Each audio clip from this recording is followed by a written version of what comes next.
دفتر ہے سیاہ یا کھلا آجا، مالک تیرا فضل پہ تلا ہے آجا، منہ مانگی مرادوں سے جولی بھر دوں گا، ایک دفعہ تو میرے در پہ آجا۔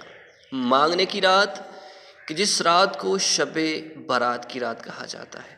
شب برات ایک انعام و اکرام کی رات ہے کہ اس رات رب اپنے غیب کے خزانے کھول دیتا ہے اور ندا دیتا ہے، اللہ کے فرشتے آوازیں لگاتے ہیں کہ ہے کوئی مانگنے والا، ہے کوئی مانگنے والا کہ اس کو عطا کیا جائے۔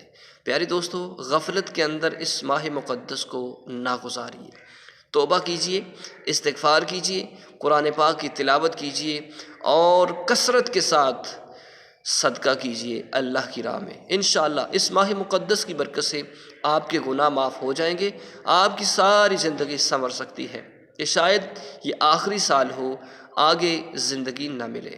پیارے آقا صلی اللہ علیہ وسلم کی حدیث پاک کا مفہوم ہے کہ اس ماہ مقدس یعنی کہ شب برات کی رات کو بندے کے اعمال رب کی بارگاہ میں پیش کیے جاتے ہیں۔ تو پیارے ساتھیوں، حضور نے فرمایا کہ جب میرے اعمال رب کی بارگاہ میں پیش کیے جائیں تو میں چاہتا ہوں کہ میں روزے کی حالت میں ہوں۔ تو پیارے ساتھیوں، روزے رکھیے اور راتوں کو قیام کیجئے اور نفل پڑھیے، جتنی ہو سکے زیادہ سے زیادہ عبادت کر کے اپنے رب کو راضی کر لو۔ انشاءاللہ آپ جب ایسا کر لیں گے تو بہت ہی زیادہ فائدہ آپ کو نصیب ہوگا۔